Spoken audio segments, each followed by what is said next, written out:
ہم ڈٹے ہوئے لوگ. سرکار نے فلاح انسانیت کے لیے جو دوسرا کام کیا نا، وہ لوگوں کو احساس دلایا ہے کہ اگر غلطی ہو جائے تو تم نے بندوں کے سامنے اپنے آپ کو کلیئر نہیں کرنا، تم نے تو رب کے سامنے اپنے آپ کو کلیئر کرنا، اللہ کے سامنے تم نے بچنا ہے کہ میرا گناہ معاف. اور حضور احساس پیدا کرتے تھے. بخاری شریف میں قبیلہ غامدیہ کی اس عورت کا تذکرہ موجود ہے جو خود آئی تھی، کوئی گرفتار کر کے نہیں لایا تھا، از خود آئی.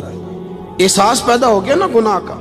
یہاں بہت ساری غلطیاں کر کے بھی لوگ جب اپنی بات کرتے ہیں تو کہتے ہیں کبھی یاد تو نہیں کسی کے ساتھ زیادتی کی ہو، یاد تو نہیں کبھی کسی کا. بھئی آپ نے اتنے بڑے ولی ہونے کا دعویٰ کر دیا.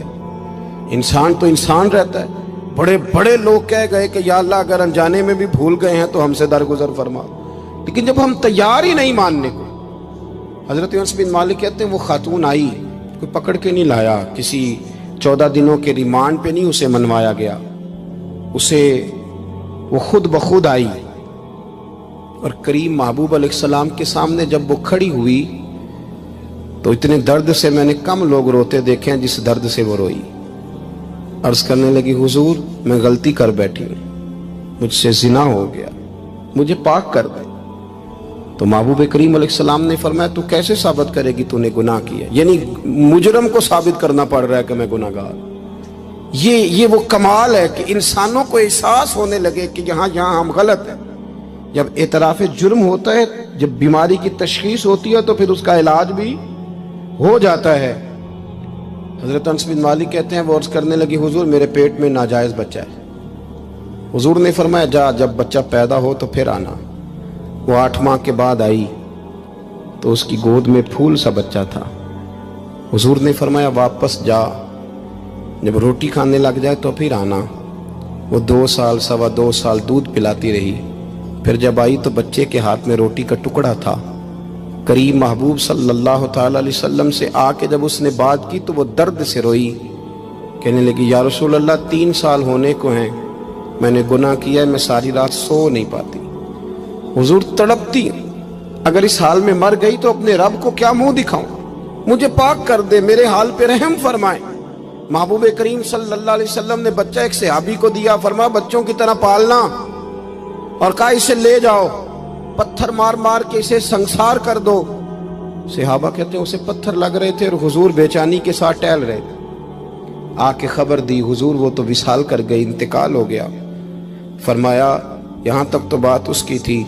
حضرت انس بن مالک کہتے اب محبوب کریم نے صحابیات سے فرمایا اسے غسل دو، کفن پہناؤ، جنازہ تیار ہو جائے تو مجھے خبر کرنا. حضرت انس بن مالک کہتے ہیں غسل ہوا، کفن ہوا، جنازہ تیار ہوا تو حیران ہم تب ہوئے جب میرے محبوب نے فرمایا صفیں بناؤ، میں خود جنازہ پڑھاؤں گا، میں خود جنازہ پڑھاؤں گا.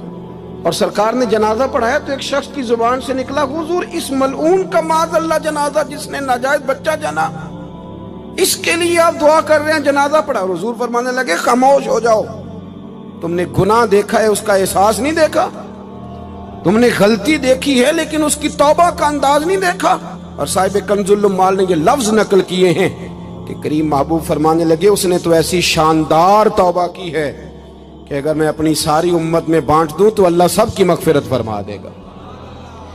احساس جب پیدا ہو جاتا ہے نا اپنے دل کے اندر کہ یہاں میں غلط ہوں. ان العبد اذا اعترف ثم تاب تاب اللہ علیہ او کما قال نبی صلی اللہ علیہ وسلم، رواہ مشکات. حضور نے فرمایا جب کوئی بندہ کہتا ہے نا اللہ میں بھول گیا تھا، اور پھر وہ توبہ کرتا ہے تو رب اس کی توبہ کو فوراً ہی قبول فرما لیتا ہے. پہلی بات یہ کہ عقائد کو مضبوط رکھیں، مضبوط عقائد.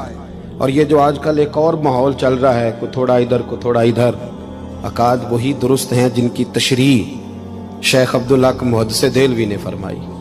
عقائد وہی درست ہیں جن کی بابت حضرت مجدد الفسانی لکھ گئے، اور ان سب کو اگر کھلا کر کے بیان کیا تو امام احمد رضا فاضل بریلوی نے بیان کیا. انہی بزرگوں کی باتوں کو کھول کر ہمارے سامنے رکھا. مضبوط عقائد کی زندگی گزاریں.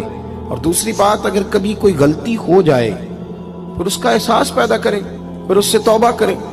تیسری بات جو فلاح انسانیت کے لیے بڑی ضروری ہے وہ یہ ہے کہ تھوڑا احساس پیدا کریں دوسروں کا.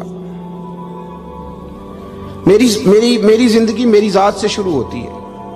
میری ذات سے، میرے سے ہنس کے بولو، میری بات مانو، میرے پیچھے چلو، میرے آرام میں خلل نہ آئے، میری طبیعت کے بھئی آپ کی طبیعت کے مطابق چلیں تو پھر تو آپ بہت بڑے خود غرض ہوئے کہ آپ نے صرف اپنے لیے سوچا۔ محبوب کریم کا کمال یہ تھا کہ حضور نہ دوسروں کا بڑا احساس فرماتے تھے۔ آپ بخاری مسلم کی وہ حدیث پڑھیں تو حیران ہو جائیں کہ سرکار فرماتے ہیں میں جب نماز کی نیت باندھتا ہوں تو میرا دل کرتا ہے میں لمبی نماز پڑھاؤں۔ جب میرا کسی کام کرنے کو دل کرے تو پھر میں ساری دنیا کچلنی پڑے تو میں کر جاتا ہوں، لیکن حضور فرمانے لگے کہ میرا دل کرتا ہے میں لمبی نماز پڑھاؤں، لیکن پھر میرا خیال آتا ہے کہ پیچھے بوڑھے بھی ہیں، بیمار بھی ہیں، بچے بھی ہیں۔ یا رسول اللہ، نماز اللہ کی اور خیال بندوں کا؟ فرمایا میں بوڑھوں، بیماروں اور بچوں کا خیال کرتے ہوئے اللہ کی نماز کو مختصر کر دیتا ہوں۔ احساس جب طبیعت ہمارے ہاں نا تیزی کے ساتھ احساس ختم ہوا ہے، تیزی کے ساتھ ہم نے اتنی نفی شروع کی۔ ہمارے تو اہل تصوف میں الا ماشاءاللہ اب تربیت کا طریقہ یہ ہے کہ صرف میں ہوں، میرے سوا کوئی بھی نہیں، حالانکہ طریقت تو اس کا نام تھا کہ میں نہیں باقی سارے ہی ہیں۔